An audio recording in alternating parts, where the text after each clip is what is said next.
Subscribe करें और bell दबाएं ताकि कोई खबर रह न जाए।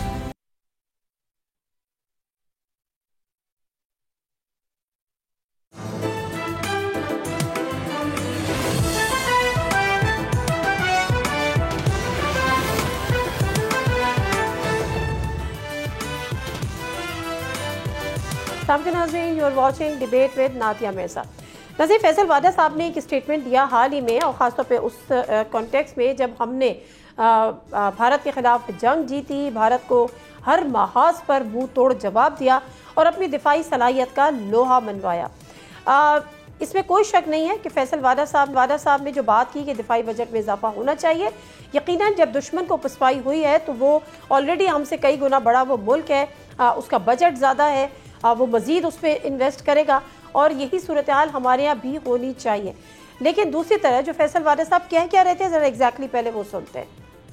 हमें डिफेंस बजट सर बढ़ाना पड़ेगा, फौज की तमाम फोर्सेस की तनख्वाहों को डबल करना पड़ेगा, इंसेंटिव्स बढ़ाने पड़ेंगे, अपने शाही खर्चे रोकने पड़ेंगे, डेवलपमेंट प्लान्स रोकने पड़ेंगे और इसमें हम सबको कलेक्टिवली साथ खड़ा होना पड़ेगा। ऑपोजिशन के बगैर, हुकूमत के बगैर, तमाम एलाई पार्टीज के बगैर नहीं हो सकता। दिल बड़ा करना।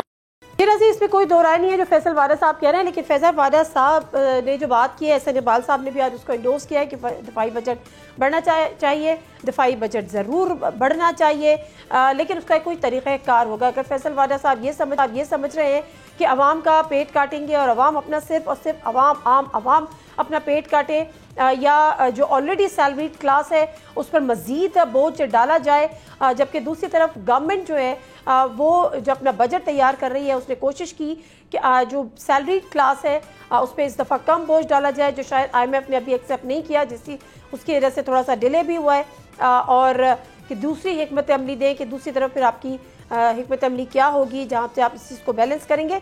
बट द पॉइंट इज़, जिसको मैं यहाँ पर इस्टेब्लिश करना चाहती हूँ, एक वो गरीब मुल्क जो कर्जे में बाल बाल डूबा हुआ है, उस मुल्क में सरकारी मुलाजमीन जो है, जिनकी बिजली की अगर हम खाली या पेट्रोल की अगर हम बात कर ली जाए तो 35,000 जो व्हीकल्स हैं, यानी उनके पास जो गाड़ियाँ हैं ब्यूरोक्रेसी की, उसमें तकरीबन 50 मिलियन वर्थ का पेट्रोल इस्तेमाल किया जाता है।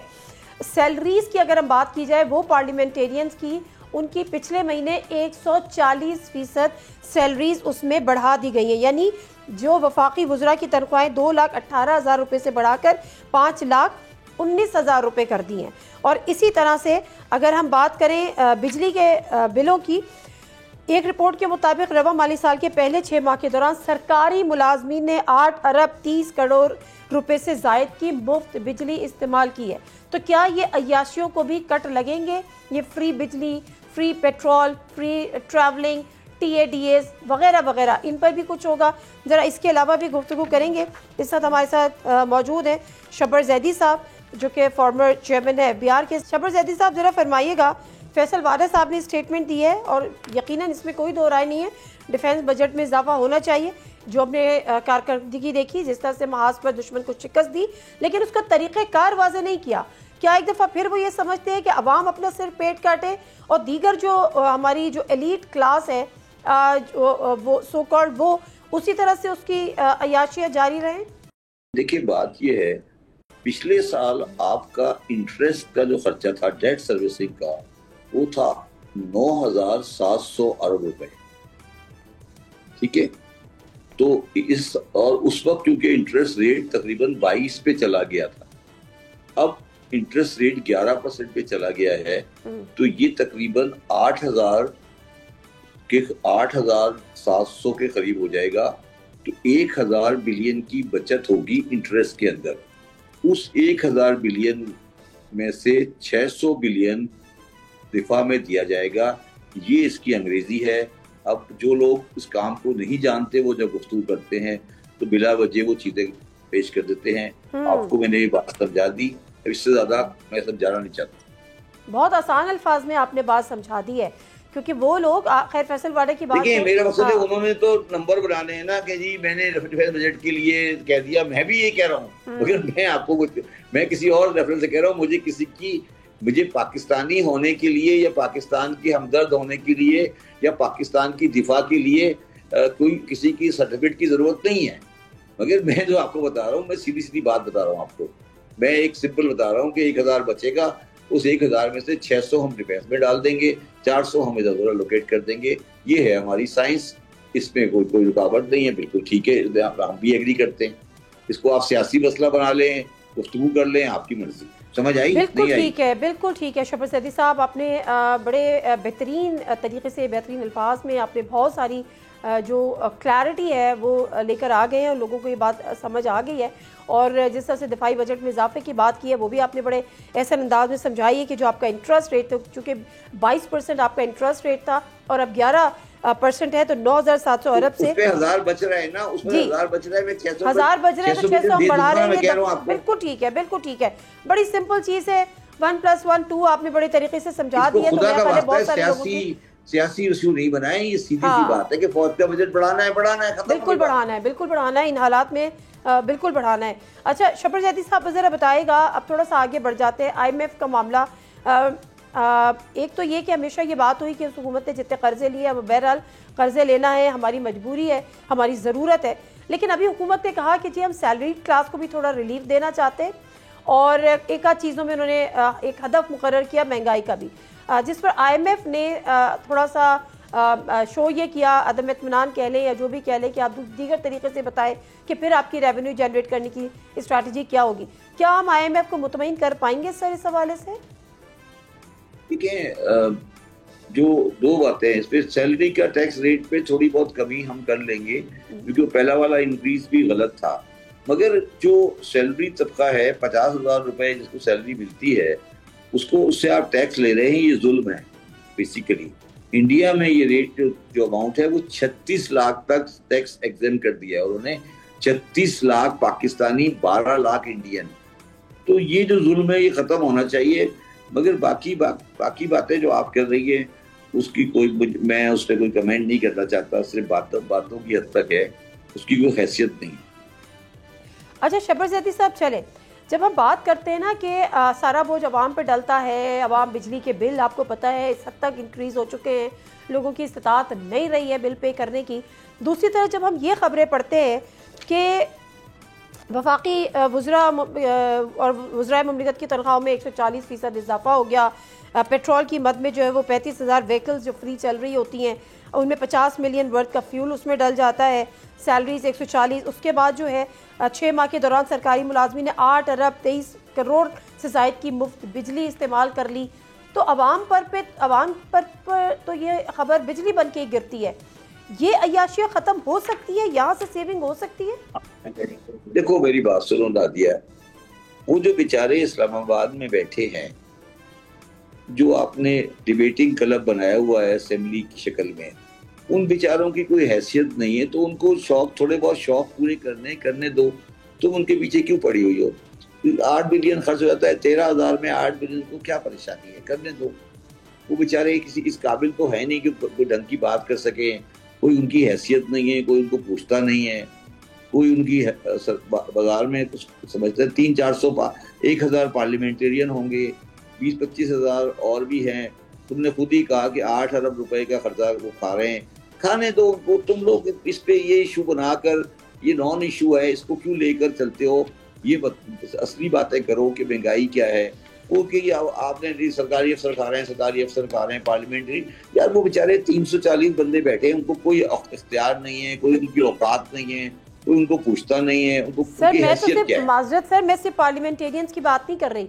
वो तो उन्होंने तो कह दिया था कि जी हम तो बिजली का बिल भी देते हैं, पार्लियामेंट लॉजेस में रहते हैं, तो वहाँ पे किराया भी देते हैं। मैं उन सरकारी मुलाजमीन की बात कर रही हूँ। सरकारी मुलाजमीन जो हैं उनमें भी तुमने खुद ही कहा कि 8 बिलियन का खर्चा है, तो तुम 8 बिलियन को क्या परेशानी है जब तुम 9,700 बिलियन तुम इंटरेस्ट पे दे रही हो? अगर वो 8 बिलियन की बिजली खा जाते हैं तो तुम्हें क्या इतना तकलीफ है? मैं ये कह रहा हूँ सर, मुझे कोई तकलीफ नहीं है, लेकिन बात ये है कि अवाम का क्या कसूर है कि वो 2-2, 3-3 AC चलाएं तो 1-1 लाख रुपए बिल दें और यहाँ पे अरबों की बिजली मुफ्त इस्तेमाल हो जाए। नहीं तो अवाम को तो देखिए, वो तो वैसे भी अवाम को तो वैसे ही नहीं मिलना ना। मैं वही कह रहा हूँ, कुछ जेब में कुछ होगा तो मिलेगा ना। चलो 8 बिलियन में काट देता हूँ, मैं ये नहीं कह रहा, मैं ये कह रहा हूँ ये सब्जेक्ट इतना बड़ा रेलिवेंट नहीं है जिसको हम लोग। चले महंगाई के हवाले से बता दें सर, अब आने वाले बजट में हुकूमत कह रही है हमने महंगाई में कमी का तोड़ निकाला है, कोशिश करेंगे कि महंगाई में कमी हो या उसके तनासुब में कमी हो, क्या ये मुमकिन हो पाएगा? कभी आपने किसी हुकूमत से सुना है कि वो महंगाई को बढ़ाएगी? यही कहेंगे जो कह रहे हैं बेचारे, और क्या कहेंगे? वो क्या कह सकते हैं? मतलब वो बेचारे क्या कहेंगे? आप मुझे बताओ ना, कि वो अब आगे ये कह दें कि महंगाई बढ़ेगी, क्या कह सकते हैं? वो यही कहेंगे जो कह रहे हैं। तुम उसको सीरियस ले रही हो कि वो महंगाई कम करेंगे, ये करेंगे, तुम उन्हें सीरियस क्यों लेती हो? अच्छा, मैं उसको सीरियस उसको भी ना लूं। अच्छा, अब मुझे एक और सीरियस सवाल का जवाब दे दें सर। ये जो हम बार बार सुन रहे होते हैं कि मार्केट जो है वो बहुत ऊपर जा रही है और रिकॉर्ड्स बना रही है। मैं स्टॉक चेन के बारे में किसी सवाल का जवाब नहीं देता। सिर्फ इतना बता दें, इससे आम आदमी की जिंदगी मैं स्टॉक चेन के बारे में कोई कमेंट नहीं करना चाहता। नहीं करें, ना करें। मैं से पूछूं, आम आदमी की जिंदगी पे कोई असर पड़ता है? आप बता दो। मैं तो कभी दाखिल ही नहीं हुआ आज तक। आप गई हो कभी? सर मैं क्या करूंगी वहां पर जाकर? बस फिर वही पूछ रहा हूँ, ये सारे कैमरामैन आपके आसपास खड़े थे, मुझे कभी गए? ऑफ कोर्स नहीं गए होंगे, शायद कराची वाले गए होंगे, यहाँ वाले तो नहीं गए। इसका क्या ताल्लुक है पाकिस्तान के अवाम से? क्या ताल्लुक है इसका? मैं इसीलिए पूछना चाह रही हूँ कि मैं वही पूछ रहा हूँ ना। मैंने आपसे पूछा आप गई हैं, आपने कहा मैंने गई। आपने पूछा, कैमरामैन भी नहीं गया। आप तो ये पाकिस्तान में 30-40 हजार 50 हजार आदमी खेल रहे हैं, एक कैसीनो बनाया हुआ है। तुम्हें खेलने दो तो खेलने, तुम्हें क्या तक परेशानी है? सर मुझे कोई परेशानी नहीं है, मैं पूछना चाह रही हूँ क्योंकि जब ये बात होती है ना तो फौरी तौर पे मार्केट का हवाला दिया जाता है कि जी वहां पर देखें। यार एक आदमी हवाला दे दे तो फिर मैं वो तुम्हारा कहता हूँ, तुम उस हवाले को सीरियस क्यों लेती हो? सर किसको सीरियस लूं फिर? उसको लो ना जो जाके देखो, सड़क पे लियारी में जाओ, औरंगी में जाओ, औरंगी में जाओ, देखो क्या हो रहा है। इसको इन चीजों को सीरियस क्यों लेते बैठ के कि जी मार्केट क्या चढ़ गई, मार्केट गिर गई। ये पाकिस्तान तो नहीं है ना। स्कूल जाके देखो, स्कूलों में फीस, बच्चे आ रहे हैं नहीं आ रहे, अस्पतालों में इलाज हो रहा है नहीं हो रहा। ये है ना पाकिस्तान, ये थोड़ी है जो आप बातें कर रही हो। चले, बहुत शुक्रिया शब्बर जैदी साहब आपके टाइम का।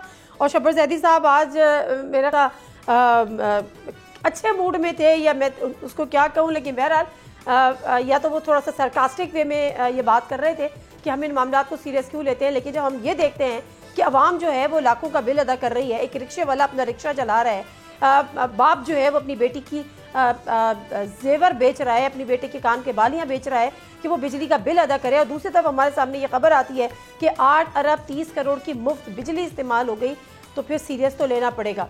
मुख्तसर सा ब्रेक ले लेते हैं, ब्रेक से वापस आएंगे, ज़रा सियासी माहौल पे बात करेंगे, उस सियासी माहौल पे बात करेंगे जिसमें दोबारा से बात होने लगी है, लेकिन सियासी हम आनगी और सियासी यकजहती की जो ख्वाहिश थी वो आहिस्ता आहिस्ता दम तोड़ने लगी है। ब्रेक के बाद हमारे साथ मौजूद होंगे शाहिद खटक साहब, इख्तियार वली साहब, उनसे जानेंगे कि मामला सियासी तौर पर किस तरफ आगे बढ़ रहे हैं। वापस आते हैं।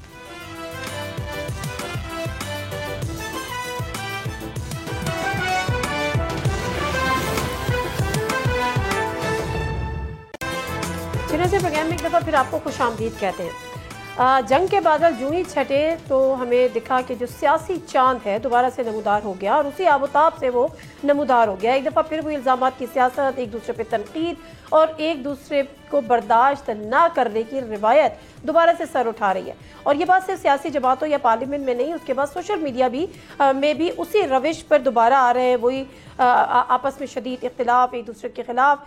लेकिन क्या ही अच्छा होता, और यह सवाल ये नहीं है कि जो सियासी हमांगी हमने दौरान जंग देखी थी उसको कंटिन्यू रखा जाता, उसके तसलसल को यकीनी बनाने की कोशिश की जाती तमाम ही सियासी जमातों की तरफ से, बिलखुसूस हुकूमत, क्योंकि जब आप हुकूमत में होते हैं तो आपकी अव्वलीन जिम्मेदारी होती है पॉलिटिकल हारमनी की भी, पॉलिटिकली माहौल अच्छा रखने की भी, और मिलकर साथ चलने के भी लिए सियासी यकजहती की भी। यकीनन सब अपनी अपनी पार्टी से अपना अपना एजेंडा है, अपनी अपनी सियासत है, लेकिन कुछ इशूज़ ऐसे हैं कि हम अब मुतहम्मिल नहीं हो सकते किसी तफरीक या किसी डिवाइडेड नेशन के। इस पे और कुछ चीज़ों पे बात करेंगे जो कुछ डेवलपमेंट्स हुई हैं। शाम में कुरैशी साहब हॉस्पिटल में, कुछ लोग उस हवाले से खबरें भी बता रहे हैं। पंजाब हुकूमत इल्ज़ामात की और तनकीद की जद में है, आखिर चल क्या रहा है, इस पर ज़रा गुफ्तगू करते हैं। हमारे साथ मौजूद हैं इख्तियार वली साहब, सीनियर रहनुमा है PMLN के, coordinator prime minister for KP affairs. बहुत शुक्रिया इख्तियार वली साहब आपके टाइम का। शाहिद खटक साहब MLA PTI के president PTI south region Khyber Pakhtunkhwa, बहुत शुक्रिया शाहिद खटक साहब आपका भी। इख्तियार वली साहब आपसे मैं बात करती हूँ क्योंकि जब मैं ये बात कर रही थी कि सियासी हम आहंगी ज़रूरी है, सियासी बेहतर माहौल ज़रूरी है, सियासी यकजहती ज़रूरी है, उसमें हुकूमत का रोल सर फहरिस्त है, क्योंकि जब आप हुकूमत में हैं तो जिम्मेदारी भी आपकी है। क्या आप ये समझते हैं कि जो माहौल रहा वो माहौल कंटिन्यू होना चाहिए? बिस्मिल्लाहिर्रहमानिर्रहीम, बहुत शुक्रिया। नादिया, देखिए, हुकूमत की जो जिम्मेदारी है, जिम्मेदारी अपनी हुकूमत ने पूरी की है, चाहे वो सफारती महाज पर हो, सियासी महाज पर हो, कौम को यकजा करने के महाज पर हो। इसी तरह फौज ने अपनी जिम्मेदारी बॉर्डर पे पूरी की है, बहरिया पे पूरी की है, समंदरी रास्तों पर, और पाक फिजाइया ने फिजा में अपनी जिम्मेदारियां पूरी की है। तो अगर आप बात करती हैं एक जमात की, तो हमने तो पाकिस्तान तहरीक इंसाफ को भी बुला लिया था, उनको भी कह दिया था, और ऐसे हालात में यकजहती को कायम रखना, मैं आपकी इस बात से इत्तेफाक करता हूं कि हुकूमत पर जिम्मेदारी ज्यादा होती है, लेकिन जब जंग आ जाती है तो इसमें फिर सियासत बंद हो जाती है। बिल्कुल सही। और जब जंग आ जाती है इसमें कोई किसी पर एहसान नहीं करता, और ये नहीं देखता कि मैं अब सिर्फ दिल बड़ा करूं कि मैं ही दिल बड़ा करता फिरूं। फिर बात पाकिस्तान की आती है, और जब when it comes to Pakistan then you have to forget about all your political issues and problems and grievances, उसको फिर थोड़ी देर के लिए सेट असाइड करना चाहिए। अब इस वक्त मोदी की कल की स्टेटमेंट आपने सुनी होगी, वो कहता है कि सिंदूर अभी बाकी है, मेरा ऑपरेशन अभी बाकी, मेरा एजेंडा अभी बाकी है। बिल्कुल ठीक। ऐसे हालात में अगर हम दोबारा अपनी सारी चीजें और अपना पॉलिटिकल स्कोर सेटल करना शुरू कर दें, हमने तो इनको कई बार बोला कि ये बातें जो आप करते रहते हैं, आप कहते हैं कि ये फॉर्म 47 वाले हैं, हमने आपको बोला कि आप RTS वाले हैं, आप जनरल बाजवा वाले हैं, साकिब निसार वाले हैं, ये बातें तो चलती रहती हैं, फिर कर लेंगे, बट पहले मुल्क से बाहर के मैं आपकी बात से इस वक्त एग्री करती हूँ, क्योंकि इससे जंग के बादल छूटे नहीं है, फिर उसके बाद फिर कर लेते हैं। बिल्कुल ठीक है, बिल्कुल ठीक। शायद खटक साहब इसकी बात का जवाब देते हैं, ताकि जरा आगे चलते हैं, पंजाब हुकूमत की भी बात करते हैं। शाह महमूद कुरैशी हॉस्पिटल में उनके हवाले से भी बड़ी खबरें सामने आ रही हैं। जरा ये सियासी अमांगी, वो कहते हैं हमने आपको दावत दी थी, वो वहाँ वो अभी भी तड़ियाँ धमकियाँ लगा रहे हैं कि जी ऑपरेशन सिंदूर जो है वो अभी ख़त्म नहीं हुआ, और यहाँ पे फिर हम अपनी सियासत का पेंडोरा बॉक्स खोलकर बैठ गए। बिस्मिल्लाहिर्रहमानिर्रहीम। पहली बात ये कि जब इंडिया के साथ जंग हुई तो हम हुकूमत से 2 कदम आगे गए। हमने इस जंग में जिस तरीके से इंडिया का मुकाबला किया, बहैसियत कौम हम अपने अस्करी क़ियादत के साथ खड़े हुए, अपने एयरफोर्स की आउटस्टैंडिंग परफॉर्मेंस रही। अल्लाह ना करे कि ये जमीनी जंग शुरू होती तो हम अपने फौज के शाना बशाना जमीनी जंग में भी खड़े होते। बहैसियत पाकिस्तानी इस जंग में जो हमारा किरदार बनता था हमने अदा किया। जो सोशल मीडिया का जो महाज तहरीक इंसाफ और उनके कारकुनान ने संभाला हुआ था, जिस तरीके से हमने उनके फेक प्रोपेगेंडे का मुकाबला किया, इसकी मिसाल नहीं मिलती। देखे, इंडिया वाले कभी इधर हमारे एक एयर बेस को तबाह कर रहे थे, कभी दूसरे को तबाह कर रहे थे सोशल मीडिया के ऊपर। तो हमने उन तमाम चीजों का सोशल मीडिया के प्लेटफॉर्म पे मुकाबला किया, और उनके जितने भी फेक प्रोपेगेंडा थे हम सब ने इत्तेफाक और इत्तेहाद के साथ इस जंग में जो पॉसिबल था हमने इसमें पार्टिसिपेट किया। रही बात जो इंटरनल पॉलिटिक्स की है, देखिए, अगर मैं इस इशू के ऊपर अभी से बहस करना शुरू कर दूं तो शायद इख्तियार वली साहब के पास इन चीजों का जवाब ना हो। देखिए, सुप्रीम कोर्ट में इस वक्त हमारे 4 मेन केसेस लगे हुए हैं। 9 मई के हवाले से हमने केस किया है कि इसके लिए जुडिशियल कमीशन जो है वो बनाया जाए कि जो भी उसमें मुलविस था उसको सजाएं दी जाए। 9 मई की आड़ में हमारे पार्टी के साथ जो हुआ, जिस तरीके से हमारे पार्टी को तोड़ा गया, हमारे लोगों के ऊपर तशद्दुद किया गया, चादर और चार दीवारियों जो थी उसकी इज्जत पमाल की गई।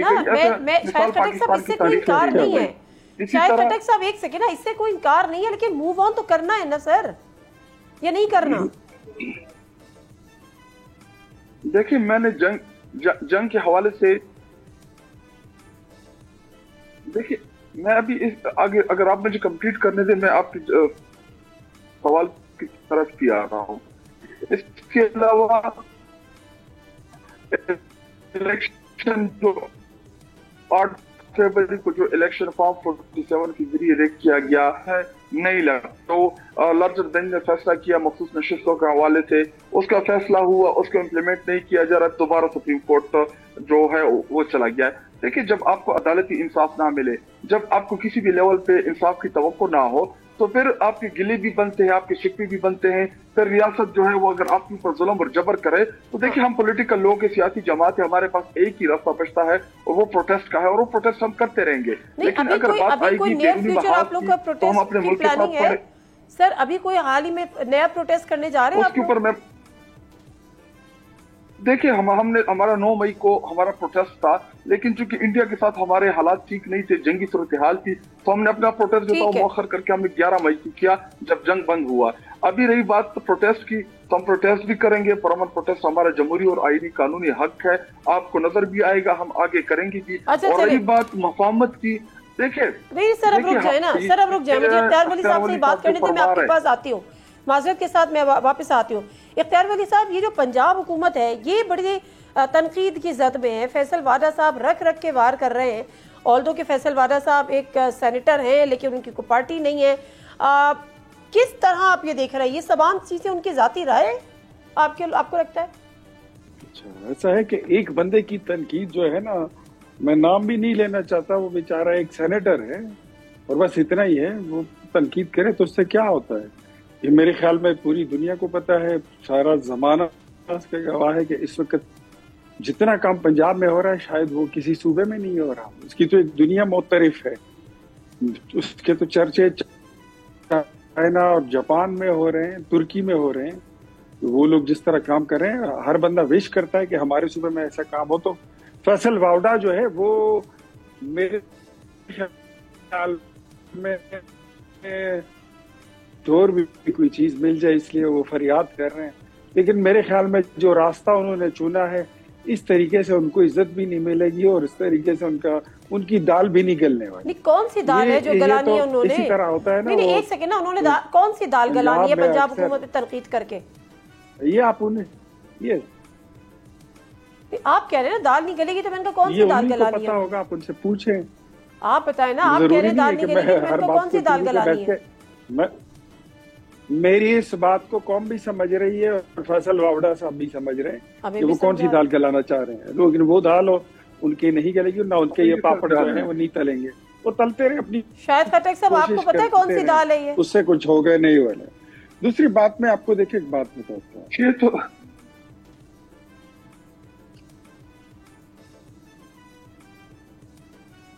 शायद खटक साहब आवाज आ रही है? मैं जवाब दूं अख्तर वली साहब? हाँ मुझे आ रही है, मैं समझा जी। आपका मैं कोई काम से जानना चाह रहा हूँ, कोई सर। वो तो अख्तर वली साहब इसका बेहतर जवाब दे सकते कि कौन सी दाल है, लेकिन मेरे फैसल वाडा के साथ 1000 इख्तिलाफ है, 1000 इश्यूज के ऊपर मैं उसके ऊपर तनकीद भी करता हूँ, अक्सर औकात उसके सवालात का जवाब भी देता हूँ। इस मामले में मैं उसको इसलिए सपोर्ट करता हूँ कि इस टाइम पंजाब का किसान बदहाल है, पैरामेडिकल स्टाफ रोडों के ऊपर है। पंजाब में इस टाइम जो गवर्नेंस की सिचुएशन है इंतहाई अबतर है। पुलिस का काम पॉलिटिकल लोगों को विक्टिमाइज करना। पंजाब इस टाइम जुल्म और जबर की जेर अताब है। वहाँ पे जितनी भी पॉलिटिकल जमातें हैं, वहाँ के पुलिस सिर्फ उनका एक ही काम है कि किस ना किस तरीके से उन पॉलिटिकल जमातों को दबोच लें और उनको सियासत ना कर दे, क्योंकि फॉर्म 47 के जरिए आई हुई हुकूमत है, अवामी हुकूमत है नहीं। और सिर्फ एक काम है कि जो तहरीक इंसाफ के सबका दौरे हुकूमत के जितने बड़े बड़े प्रोजेक्ट्स थे जो हमारे दौरे हुकूमत में शुरू हुए, उनके ऊपर मरियम नवाज जाके तख्तियां लगा रही हैं। ऐसे में आपको एग्जांपल दे सकता हूं कि जितने भी प्रोजेक्ट्स थे। माजरत के साथ शायद खटक साहब, जब आप अपने पंजाब के दौरे हुकूमत की बात करते हैं, उस्मान बुज़दार के अलावा और कुछ याद नहीं आता। मुझे सिर्फ उस्मान बुज़दार याद आते हैं जिनको वसीम अकरम प्लस कहा जाता था, और वो कहते थे मैं तो अभी ट्रेन हो रहा हूँ। ब्रेक ले लेते हैं, ब्रेक से वापस आते हैं। शाह महमूद कुरैशी साहब की हॉस्पिटल में, ऑल्दो कि वो हॉस्पिटलाइज है, तबीयत ठीक नहीं है, लेकिन उसको लेकर भी लोग काफ़ी बातें कर रहे हैं कि शायद पाकिस्तान तहरीक इंसाफ हकीकी भी बनने जा रही है। उसकी क़यादत आने वाले दिनों में शाह महमूद कुरैशी करेंगे। उनकी कुछ मुलाकातों पे भी सवाल उठ रहे हैं। हकीकत क्या है, ज़रा वापस आते हैं, इख्तियार वली साहब से जानते हैं।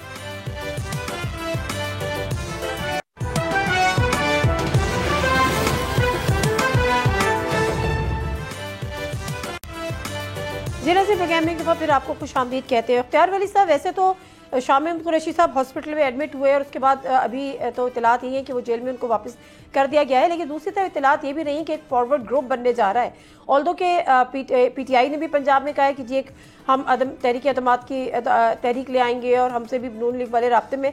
लेकिन वफाक में भी यही बात हो रही है, लेकिन दूसरी तरफ ये बात भी हो रही है कि पीटीआई का कोई फॉरवर्ड ग्रुप बनेगा, कोई और इसकी क़यादत करेगा और इमरान खान साहब इसी तरह से जेल में रहेंगे और मामलात आगे बढ़ जाएंगे।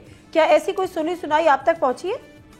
देखिए, मैं एक दो चीजें, आपने पिछले सेगमेंट में मेरा टाइम काट लिया, मैं जरा कुछ बोलना चाह रहा था। अभी बोल दे सर। ये मौसूफ बात कर रहे हैं फार्म 47 की, जाली मैंडेट की बात कर रहे हैं। मैं इनको यही कहता हूं कि अगर आप फार्म 47 की बात करते हैं, हम कहते हैं कि अगर जनरल बाजवा ना होता तो इमरान की हुकूमत ना बनती, अगर उमर अता बंदियाल ना होता तो आपकी हुकूमत चलती ही नहीं, आपकी हुकूमत कभी आ ही नहीं सकती। अब बात यह है कि अब बात आती है उस पे परफॉर्मेंस पे बात करते हैं। 2013 में हमने लोगों से वोट लिया था, हमने कहा था इस मुल्क में 20-20 घंटे की लोड शेडिंग हो रही थी।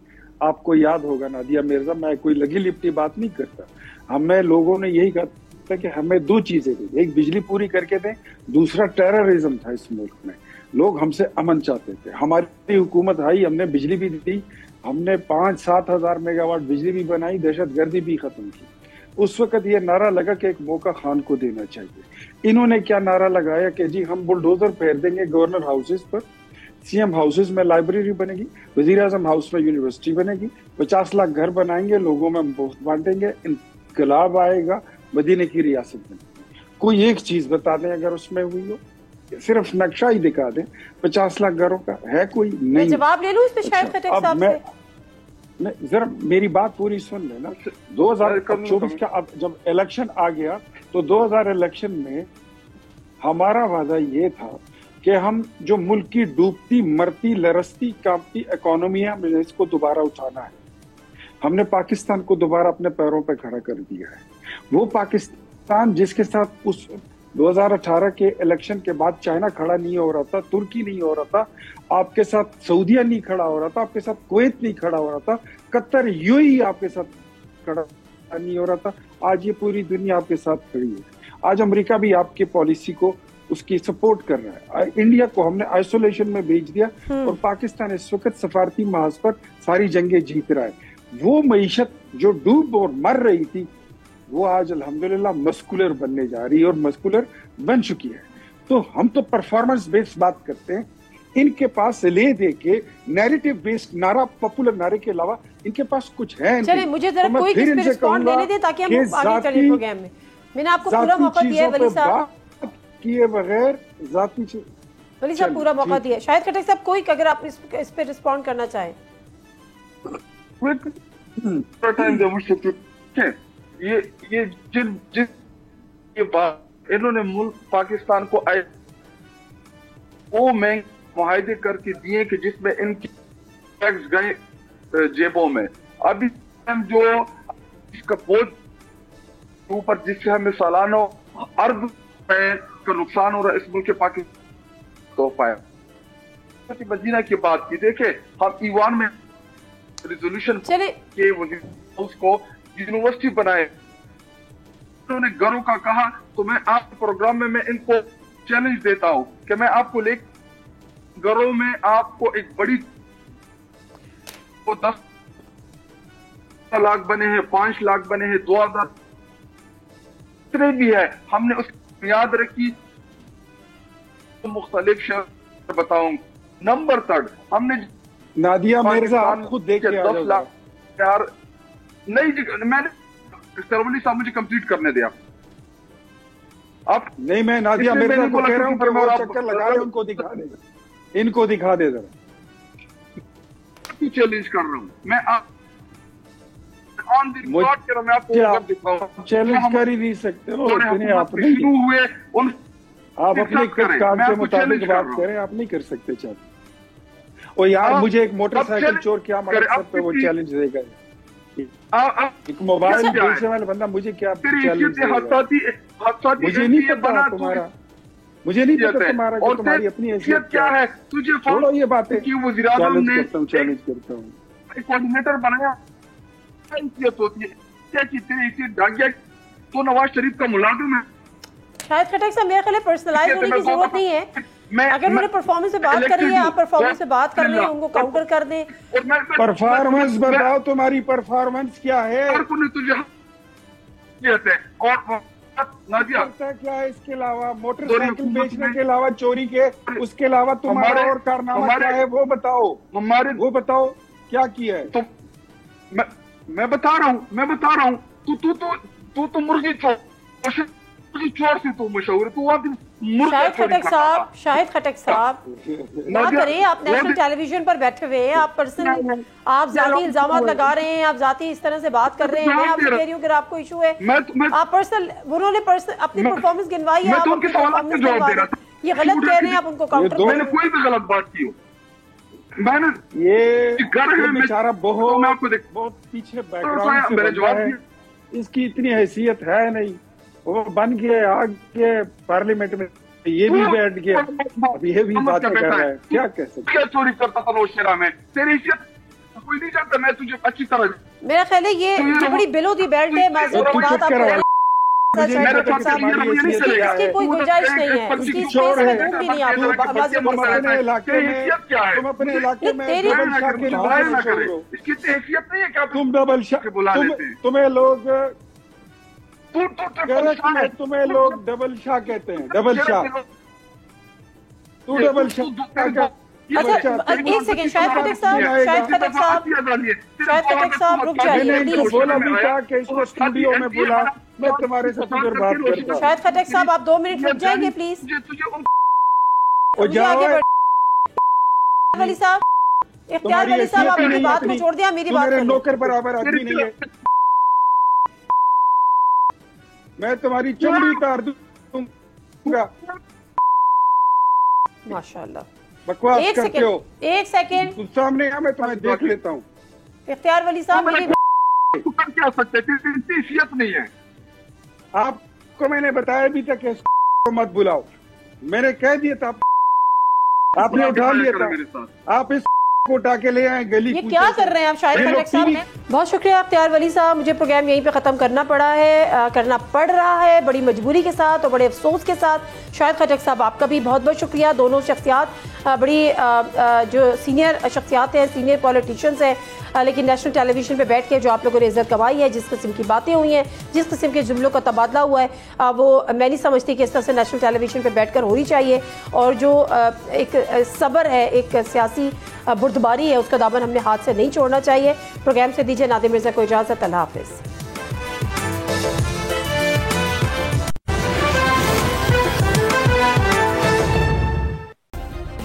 सब्सक्राइब करें और बेल दबाएं ताकि कोई खबर रह न जाए।